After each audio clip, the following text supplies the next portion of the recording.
back to your host.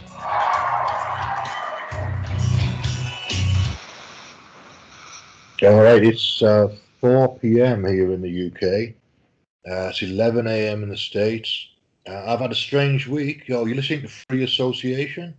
My name is Dennis, and it has been a strange week, it has to be said, because I've been working for the last 18 months or so in a call centre. I'm going to talk about this for a little bit because I need to process it a little bit, so it'll just help me to process what's going on. And I'm now no longer working in the call centre because admittedly I've been taking a couple of days off sick here and there. So they called me into the office uh, initially to talk about my sick time and then to talk about my performance because obviously if you're off sick it takes a bit of time to recover. And I don't didn't hit my target. So fair enough, it's a call centre. That's what people do in call centres. No big deal. Been round in that particular loop 100 times already in the last 12 years. I don't like being coached because it's not real coaching, but they call it coaching. So I'll go along with it. Some of the time I'll go along with it. This particular time I went along with it and then changed my mind. So uh, the upshot of this was a very strange conversation in which in the end well in the beginning even I just said, look, if you don't want me here, I'll leave. I'll just go. And then the door was pointed to, and she said, and the manager said, there's the door if you want to go, leave. But I didn't say I wanted to leave. I said, if you don't want me here, I'll leave. And that's a totally different thing. So I didn't move. I sat in the chair, and I didn't stare aggressively, but I did stare at her. I made sure that there was clear eye contact, direct eye contact, no messing about, because it's just a nonsense, really. To be that confrontational within about 3 minutes of having a meeting with somebody, no conversation, no what's going on, no how can we sort it out, no how can we help you sort it out, is there anything we can do, no real support at that point. After the 10-second stare down, she changed her tune completely. Changed her tune completely. So how can we help you? What can we give you? We've got your back. We'll support you. We know you're capable of doing this. All of this malarkey. But there'd been a 5-minute confrontation before that. So what are they sad about? I don't understand. So I didn't get up and leave. I didn't buy into the drama, which I'm quite pleased about because I could have just got up and left. In all honesty, I felt like getting up and leaving, but I didn't. I stuck it out. Went back to my seat for the afternoon. Did my job for the afternoon with a minimal amount of engagement with my supervisor, with my manager. Somebody else had been placed under coaching as well in the afternoon. So there was one hell of a bad atmosphere in the team, but that's nothing to do with me really. It's to do with their approach. There's always a bad atmosphere when people are about to get sacked. That's just a fact of life. Um. Anyway, where I was in the evening, I'm just sitting at home thinking about this stuff, trying to work out what's going on. Because all right, I'm obviously having a bit of a mental block.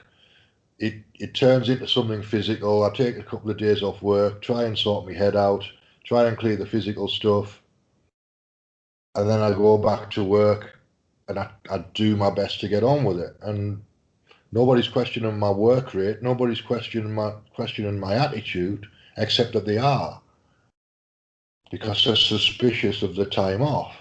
And they're thinking that I'm doing something else at that particular, because the time off is roughly speaking within a couple of weeks at the end of the month. It's roughly this time at the end of the month, more or less every month.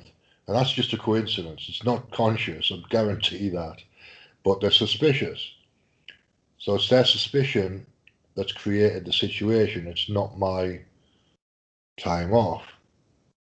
It's their lack of trust that's created that situation. And quite honestly, I don't trust them as far as I can throw them either. So it's my lack of trust that's created the situation. And I'm projecting it onto them, I think. I think that's what's probably going on.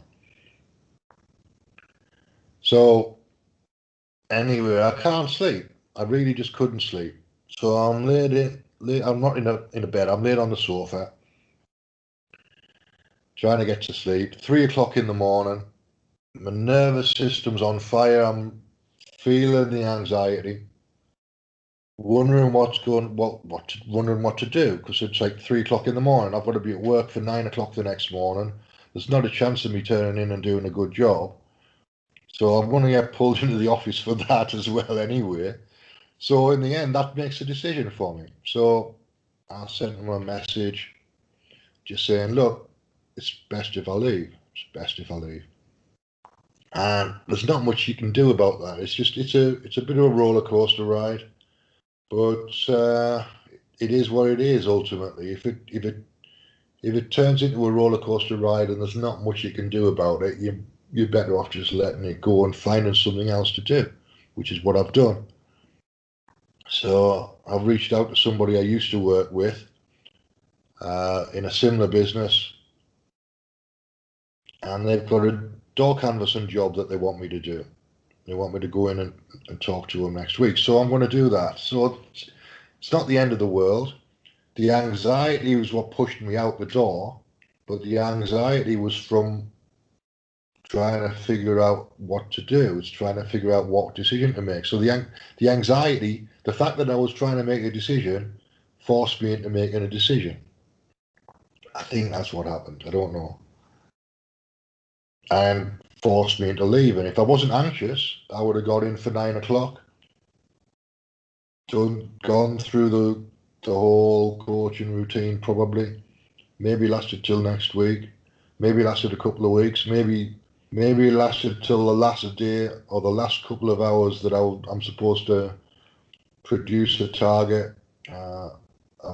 When I've been through these hoops before, it's always the last afternoon. It's always a knife edge of whether I stay or whether I go. So I end up having to let go of it anyway, which is what I did on Thursday overnight. When I got to the point when my nervous system was going bananas, I had to let go of the job, because no matter what I do, it's either there or it's not there. It's not up to me. It stopped being up to me at that point. So I let go of the job, and then I sent them a message saying I'm letting go of the job, and that's just the way it is. The world's a strange place at the moment. I think the whole virus situation is getting to me, and I'm just reacting. I'm reacting a bit more than I would do, and it's interesting. It's a shame to leave because I've been there 18 months, and I like some of the people there. I don't like them all, but I like some of them. They're good. They're good at what they do. The company itself isn't so hot on customer service. The company that I'm going to be working for is better on customer service, so it's a better company to work for, I think, overall. Turns out the commission structure is probably going to be better as well, but I won't know till I get there, really. They can say one thing and it turns out to be something else when you get there, so I'll just have to wait and see. As with pretty much everything, it feels like I don't know anything at the moment. It feels like I've let go of everything that I know, and I'm just starting again. Starting with no assumptions, no preconceptions, just like whatever happens. I'll go with it, see where it takes me. If I was trying to control it, I would just be too anxious about stuff. So that's been my week, and it's continued today really as well.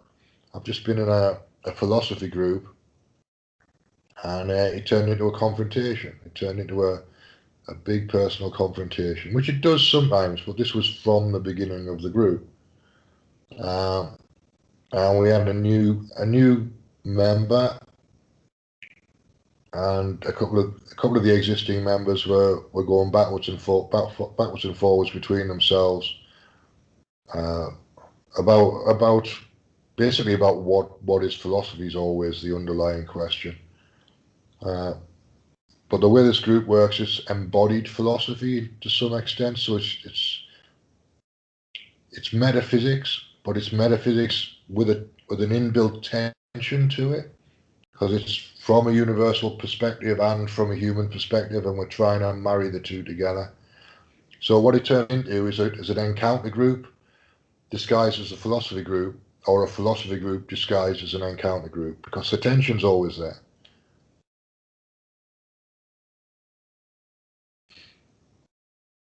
Anyway, so I lasted an hour in that, and then I'm pretty much gave up. Nothing was resolved, but they go on forever. They'll be talking to each other for probably another 3 hours after I left. I left at 3 o'clock my time, and they'll be going till at least 6, because they always do go till at least 6. So I can't spend that much time doing that these days. I used to. I used to spend hours and hours and hours in a cafe contributing and listening and thinking about stuff and in getting involved in conversations that are like not your average conversation by any means about Hegel and Heidegger and Plato and Socrates and loads of people that are dead but who had some good ideas. And the idea with the philosophy groups was to be philosophical and anti-philosophical at the same time. So it was to take the people who had the ideas and kind of talk about the ideas without necessarily referring to the people. So it becomes one person in the group embodies Spinoza, one person in the group embodies Plato, somebody else embodies Hegel, somebody else embodies Pythagoras, which was probably me, at least at one point. And you can move between the positions you're taking with it. So people shift around. Some people move on a very regular basis. Some people don't have a real position at all. They just move with whatever's there that's left over, and they'll embody the opposite of what somebody else in the group's saying. And it keeps the momentum going. It keeps the conversation going for hours. But ultimately, does it really achieve anything? I'm wondering, because it's been 5 years I've been going to these groups, and it's getting to the point where I'm asking questions about whether it's worth putting my time in. So we'll see. Anyway, I don't put anywhere near as much time in as I used to, but do I really want to be there at all on a Saturday afternoon when I've got a radio show to do, and I could be prepping that? I don't know. I don't know. It's interesting. It gives me something to talk about, if nothing else. So from that point of view, it's given me a lead in for the show,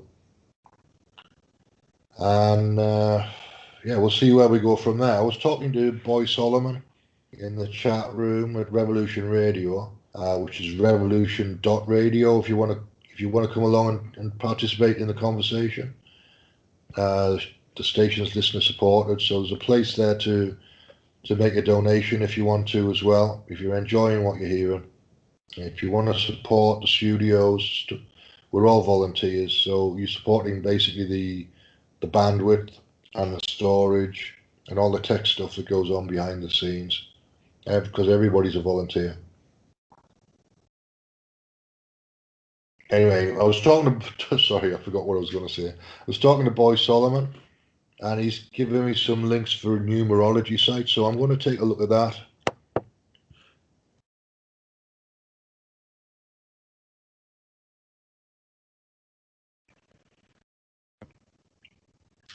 Yeah, Boy Solomon. I think the Dorcan job, if I can get it working for me,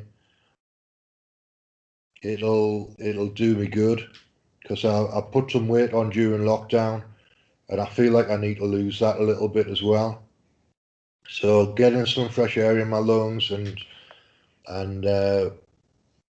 6 hours of walking a day will lose me some weight. I can guarantee that. because it's going to be, what, 5, 6, 7 miles a day I would think we'll be doing as a minimum. And yeah, I'm 55 years old. I don't want to be carrying any more weight than I absolutely have to. So let's have a look at this numerology. Thanks for this, boy Solomon. I don't know what I'm going to do with it. I might just do the chart, calculate a chart, and see where we're at live on the air, and then work it out from there. Chart calculator. Here we go. So this is a numerology site called worldnumerology.com. I'm going to give them credit. It's about challenges, opportunities, and lessons in life, and life path. So let's see what I need to put in for this. It's live on the air. I'm not going to give people my birth date, I don't think, but I'll put it into the calculator and we'll see what happens. Probably not good radio listening to me typing, but we'll see how we go. Right, date of birth. I was born in 1965, which is it's a lifetime ago. If you think about it, the difference in the world between 1965 and now is just huge. It's just huge. Right, I don't know. This is probably going to get. Oh, here we go. Just put my name in again. All it's asking for is date of birth and name, basically. So we'll see what it comes up with.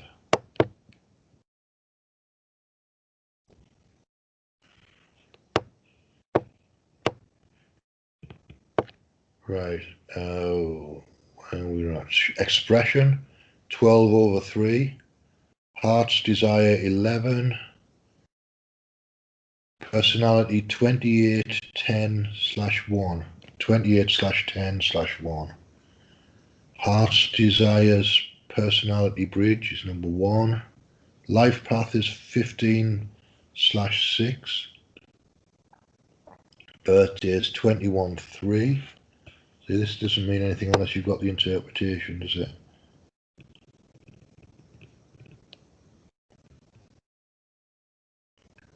Hidden passion is 5. Cornerstone D. Why is there a D in there? Where it's all, everything else is numbers.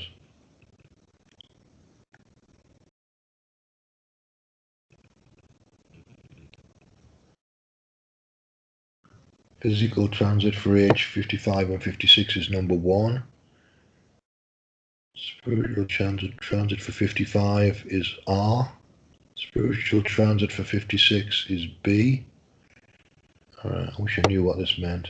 But of course they're trying to get me to buy a report that interprets it, I think, probably. So that's how numerology works. Is they sell you half a report and then make you buy the rest of it. Free numerology reading. Oh, the people next door are now rowing. I can hear them shouting at each other. They do this regularly as clockwork on a Saturday afternoon. It tends to be screeching, then screaming, then quiet, then a little bit of conversation, then screaming, then you get the idea. Round in circles for most of the day on Saturdays and Wednesdays usually. So I might get a bit distracted. I think I might just play a video because if they start screaming at each other, I'll not be able to concentrate. So let me find something that's about numerology.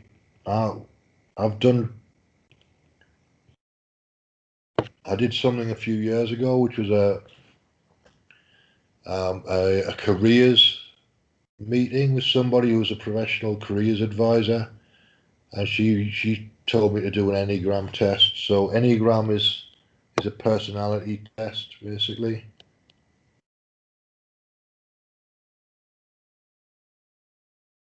And there are 9 personality types in there. I'm going to try and find a video that covers all 9. I think there was an introduction video I saw somewhere. Most of them seem to cover one type or another, and it's usually type 1, but if I can find one that covers all of them as a very basic introduction.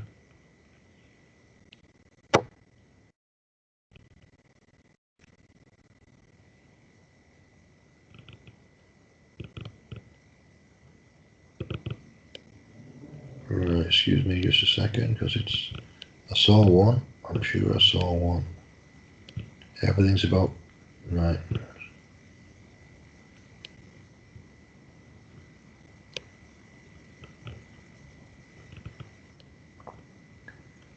Oh, the thing as well with the Enneagram is it's positive and negative, so it's positive qualities and the reversed qualities are in there as well.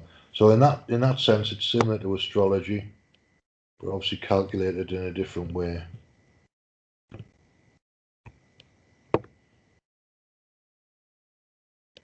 Right, I'm just going to play this video about type 1, see what he has to say. It's about 20 minutes long.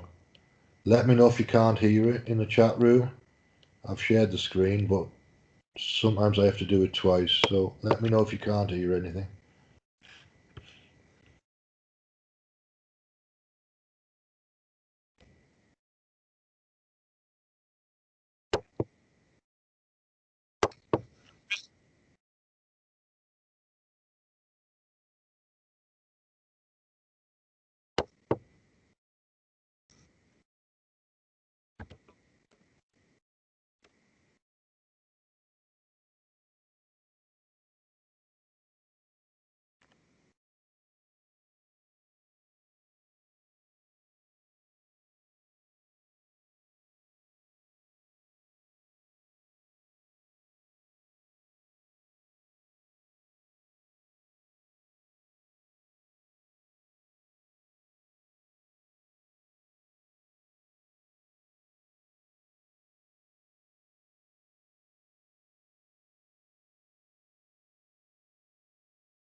I'll stop the video. Right. Let's start again. There's always something goes on with my sharing screen. It's a very strange technical thing. So I'm just going to have to keep talking, I think. Let me find something to read about the Enneagram. We'll go with Wikipedia, I think, just for the time being.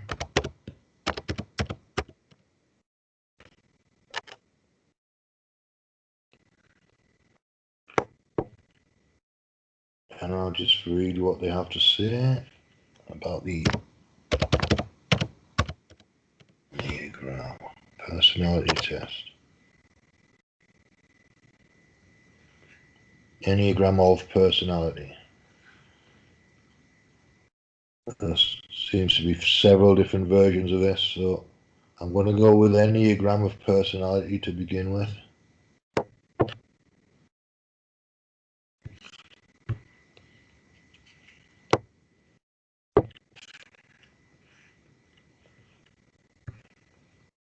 And let me get Revolution Radio again. So I seem to have closed the tab, and I wasn't meaning to do that.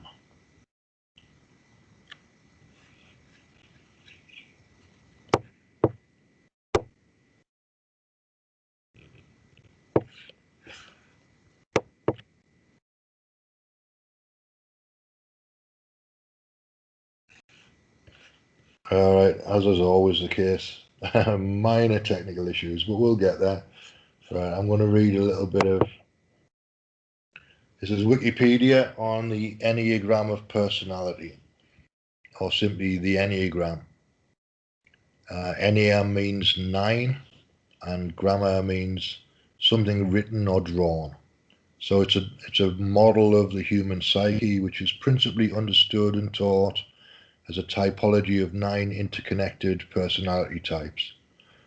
Although the origins and history of many of the ideas and theories associated with the Enneagram of personality are a matter of dispute, contemporary Enneagram theories are principally derived from the teachings of the Bolivian psycho-spiritual teacher Oscar Ichazo from the 1950s and the Chilean psychiatrist Claudio Naranjo from the 70s. Naranjo's theories were also influenced by some earlier teachings about personality by George Gurdjieff and the Fourth Way tradition. Right, so this comes from Gurdjieff and Upensky, presumably, which I don't know a lot about either. So I might go and read some of that stuff as well. I had the book, and I read some of the book, but it's a long, long time ago. Meetings with Remarkable Men or something is the book, if I remember rightly. So it goes on to say, as a typology, the Enneagram defines 9 personality types, sometimes called enneatypes, which are represented by the points of a geometric figure called an enneagram, which indicate connections between the types. There are some different schools of thought among Enneagram teachers, and their understandings are not always in agreement. The Enneagram of personality has been widely promoted in both business management and spirituality contexts through seminars, conferences, books, magazines, and DVDs. In business context, it is generally used as a typology to gain insights into workplace interpersonal dynamics. In spirituality, it is more commonly presented as a path to a higher state of being, essence, and enlightenment. Both contexts say it can aid in self-awareness, self-understanding, and self-development. Right, moving on to the next paragraph here. There's been some limited formal psychometric analysis of the Enneagram, and the peer-reviewed research that has been done has not been widely accepted within the relevant academic communities. Well, you wouldn't really expect it to be. If it didn't emerge from academia, they're much less likely to accept it than if it comes from somebody in a position in a university. And I'm pretty sure Gurdjieff didn't have a position in a university because he just went out and talked to people and then wrote it down and observed the world, which is my preferred way of doing stuff. As much as reading this is part of that. All right, so the history of the Enneagram of personality. Origins and historical development of the Enneagram of personality are matters of dispute. Wilser and Palmer have suggested that similar ideas to the Enneagram of personality are found in the work of Evanius Ponticus, a Christian mystic who lived in 4th century Alexandria. Evanius identified 8 logismoi, deadly thoughts, plus an overarching thought he called love of self. Evanius wrote, the first thought of all is that of love of self. After that come the 8. In addition to identifying the 8 deadly thoughts, Evanius also identified 8 remedies to those thoughts. G.I. Gurdjieff, who died in 1949, is credited with making the word Enneagram and the Enneagram figure commonly known. See 4-way Enneagram. He did not, however, develop the 9 personality types associated with the Enneagram of personality. Oscar Ichazo, born in 1931, died in 2020, is generally recognized as a principal source of the contemporary Enneagram of personality, which is largely derived from some of the Ichazo teachings, such as those on ego fixation, holy ideas, passions and virtues. The Bolivian-born Ichazo began teaching programs of self-development in the 1950s. His teaching, which he calls proto-analysis, uses the Enneagram figure among many other symbols and ideas. Ichazo founded the Arica Institute, which was originally based in Chile before moving to the United States, and coined the term Enneagram of personality.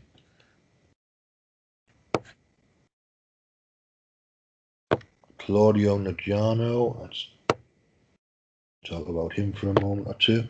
Born in 1932, died in 2019. So these people have just died quite recently. Claudio Naranjo was a Chilean-born psychiatrist who first learned about the Enneagram of personality from Ichazo at a course in Arica, Chile. He then began developing and teaching his own understanding of the Enneagram in the United States in the early 70s, influencing others, including some Jesuit priests, who adapted the Enneagram for use in Christian spirituality. Ichazo disowned Naranjo and other teachers on what he felt were misinterpretations and uses of the Enneagram. Among Naranjo's early students, there were also differing understandings of Enneagram theory. Numerous other authors also began publishing widely read books on the Enneagram of personality in the 80s and 90s, including Don Richard Riso, Helen Palmer, Eli Jackson Bear, Elizabeth Wageli, I think it is, and Richard Raw. So the Enneagram figure. This is the actual diagram. The Enneagram figure is usually composed of three parts: a circle, an inner triangle connecting 369, an irregular hexagonal periodic figure connecting 1, 4, 2, 8, 5, 7. According to esoteric spiritual traditions, the circle symbolizes unity, the inner triangle symbolizes the law of 3, and the hexagon represents the law of 7, because 1, 4, 2, 8, 5, 7, 1 is the repeating decimal created by dividing 1 by 7 in base 10 arithmetic. 1.4 is a seventh, presumably then. These three elements constitute the usual Enneagram figure. So this is it's a visual representation of aspects of personality, 7 aspects of one personality. So it's not individuals with a type 1 or a type 4 or a type 5. This is aspects. It's subpersonalities, basically, I think, by the looks of it. So it's probably better not to get fixated on one particular personality type and just to notice the ones that you move in and out of. That's the way I'm looking at it anyway, but just on first glance, that's what it looks like to me. 9 types. The table below offers some of the principal characteristics of the 9 types, along with their basic relationships. This table expands upon Oscar Ichazo's ego fixations, holy ideas, passions, and virtues, primarily using material from Understanding the Enneagram, a practical guide to personality types, by Don Richard Riso and Russ Hudson. I'm going to skip a little bit because my voice is starting to go. So I'm going to go through the nine sub-personality types, I'm calling them. Let me turn the volume down because it's starting to feedback a little bit. Right, so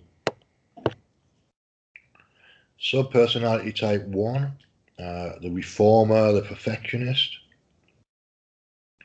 has an ego fixation, which is resentment. A holy idea is perfection. Basic fear is corruptness, imbalance, being bad.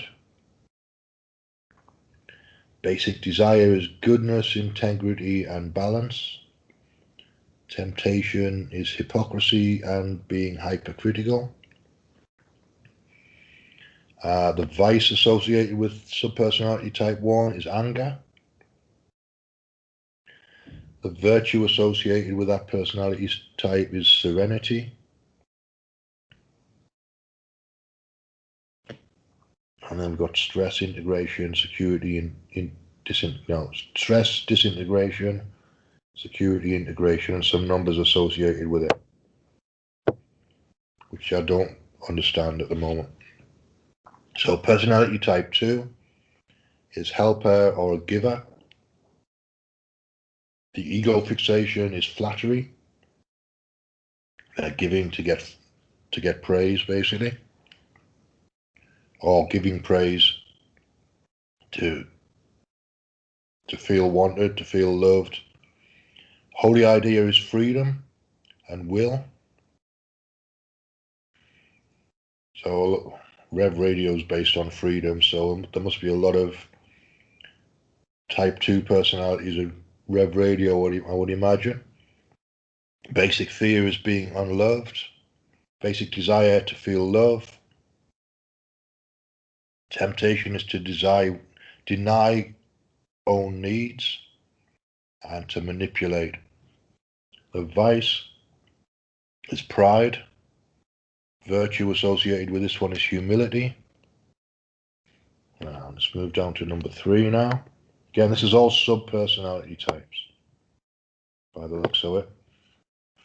I can relate to both of those vices, anger and pride. Anger and pride are definitely a couple of the things I've been working through. So up to now, I can identify with both of those. Personality type, sub-personality type 3 is the achiever, performer. Ego fixation is vanity. The holy idea associated with it is hope and law. Basic fear is worthlessness. Basic desire is to feel valued, to feel valuable. Temptation is pushing self to always be the best. So that sounds like perfection again to me. The vice is deceit. And the virtue is truthfulness and authenticity. So I do my best to be authentic. Don't always succeed, but I can identify with those as well. Right, number 4. I'm just going to go through these quickly. The individualist, romantic, associated with that is melancholy or fantasizing. It's the holy idea, I think it was. Ego fixation, it is.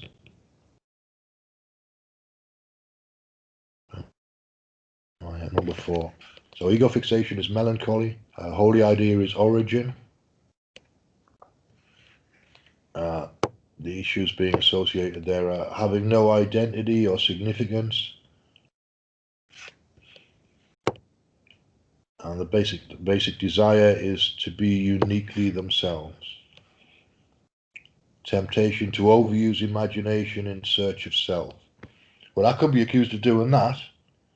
If imagination creates reality, that would definitely be maybe an overuse of imagination in search of self. I don't know. The vice associated with number 4 is envy. The virtue is equanimity, emotional balances. Number 5, which I think on that careers interview, I came out as number 5. It's an investigator, observer. The ego fixation is stinginess, retention, so holding on. Hence my obsession with letting go. Let's have a look at this. So the holy idea associated with that is omniscience, transparency. Basic fear is helplessness. incapability, incompetence. The basic desire is mastery and understanding. Well, I can identify with all of these things, all of them. Stinginess, holding on to things for way too long. That's definitely part of me. Definitely part of me. As is the transparency. As is the feeling helpless sometimes, and feeling like I'm not capable of doing stuff. Mastery and understanding is also a part of me. Replacing direct experience with concepts. So where does that come from? That's the temptation. Right, so that would be the philosophy. So that's all in there. Because all the groups that I've been going to for the last 5 years are doing exactly that. They're replacing direct experience with concepts. That's the modus operandi of the group. It's the reason it's there. Is to talk about concepts. So, and I always push back against it. I go along with it to some of the extent, and then I push against it, as I kind of did today. Right. So with the vice associated with number 5 is avarice, and the virtue is non-attachment, which again I could identify with. So number 6. Is associated with as it is described as the loyalist, loyal skeptic, associated with cowardice as an ego fixation. Faith is the holy idea. Being without support or guidance is the fear. To have support and guidance is the desire. So those two are self-explanatory. Once you know one, you can work out the other.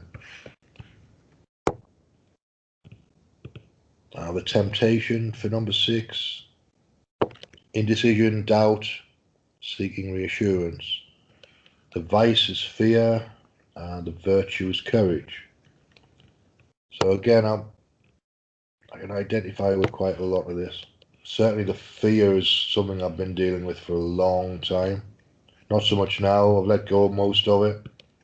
But courage is definitely the direction I'm heading in. Number 7, I'm going to make this very quick now because we're probably going to run out of time fairly shortly.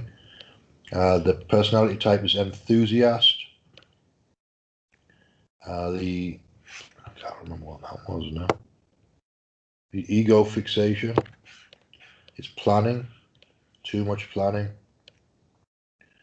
The holy idea is wisdom and plan, presumably the divine plan of some sort, if you take it into Christian interpretation. Some kind of plan, but without too much planning and anticipation. Being unfulfilled, trapped and deprived. And the desire is to be satisfied and content. So basic fear is being unfulfilled, trapped and deprived. Basic desire is to be satisfied and content. The temptation is thinking fulfillment is somewhere else. Vice is gluttony, virtue is sobriety. Number 8, the challenger, the protector. This is the personality description. The ego fixation is vengeance, objectification. Holy idea is truth. Temptation is being controlled, harmed, or violated.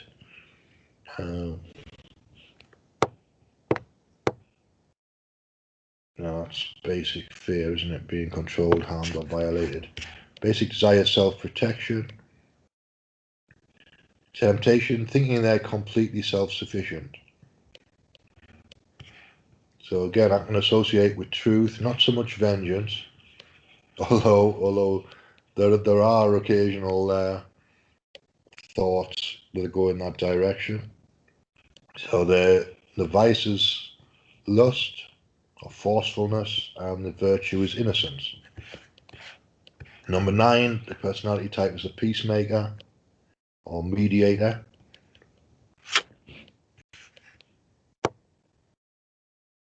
And the ego fixation associated with that is indolence or daydreaming.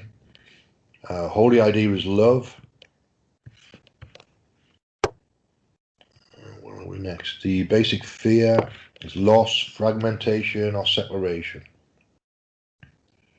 So I'm pretty. Yeah. Come on, the next column is, let's have a look. Basic fear is loss, fragmentation, or separation. Basic desire is wholeness or peace of mind. And the temptation is avoiding conflicts and avoiding self-assertion. That's being too peaceful, basically. Again, I can identify with that as well. All of these, they're all just basic human things, really, just categorized in a particular way. So the vice is sloth, disengagement, and the virtue is action. It's associated with that. So with Enneagram personality profiles, they usually come up with a couple of other types that are either side. I'm not going to go into that because there's only 10 minutes or so left. So I'm just going to skip over that a little bit. While Enneagram teachings have attained some degree of popularity, they've also received criticism, including accusations of being a pseudoscience, subject to interpretation and difficult to test or validate scientifically.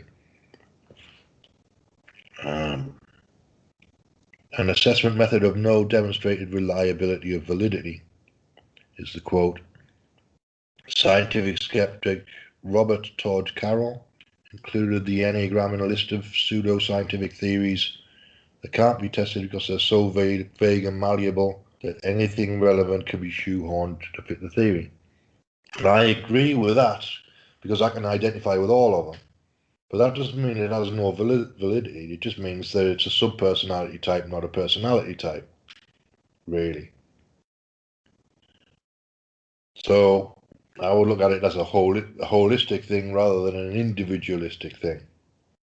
I don't know whether that's what it's about. That's just my version based on gut feel when I'm reading it and what I remember of the careers advisory meeting that I had. Right, I'm going to let the rest of that go. There's plenty of references on there. I'm just reading from Wikipedia. There's lots of references on the bottom there.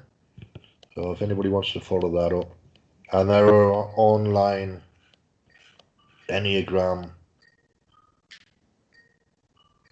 personality tests that you can do as well.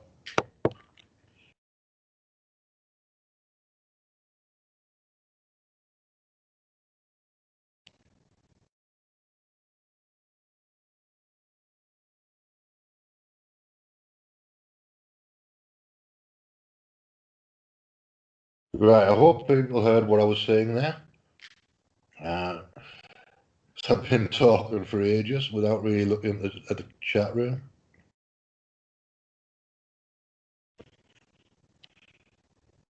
Okay, good. I'm not going to get into technical stuff about the radio thing because it's a bit pointless to talk about it on air. So what I'm going to do is I'm going to make another attempt at playing that video, or at least part of that video. So let's go back to share screen and start again.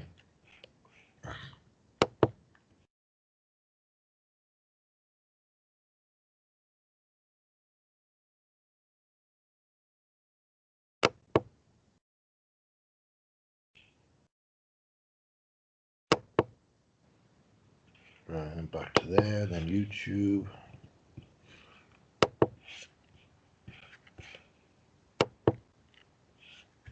Start it again and see if we can get about 10 minutes of it. We've got 7-8 minutes left. Now, you'll hopefully allow me to do it with you and you won't take offense. The underlying need, and I had this in the first book and I don't think I'll change it up, is a compulsive need to feel that I am right. So this is type 1 is talking. It is so constant. Now remember, you all have it. We just made an art form out of it. We somehow got the message that if we were right, we would be on top of the situation. We would be in control. We would make this uncontrollable world just a little bit controllable. So we are driven toward moralisms, toward righteousness, toward arrogance, toward absoluteness.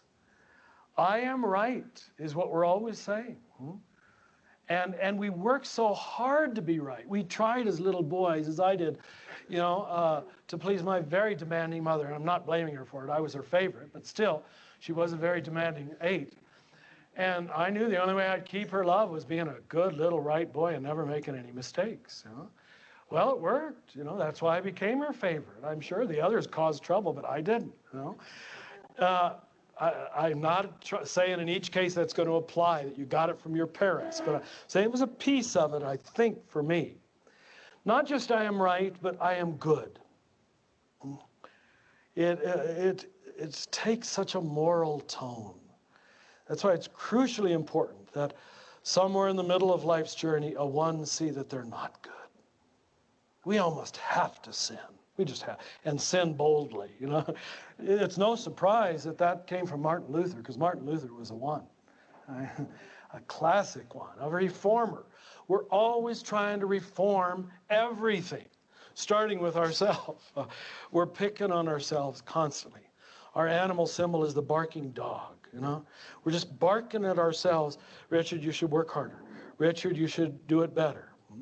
Now, it has some gift form to it. We almost always are good teachers because we're searching for the right word to communicate the right idea, which we, of course, have. You see? Oh, it's such circular logic. We all operate inside of it. We're perfectionists. But really, and I want to tell you this in all truth, it's only by our own stupid definition of perfection. I mean, it's so egocentric. I'm very sloppy about some things, but I'll have 2 or 3 areas where I want it the way I want it.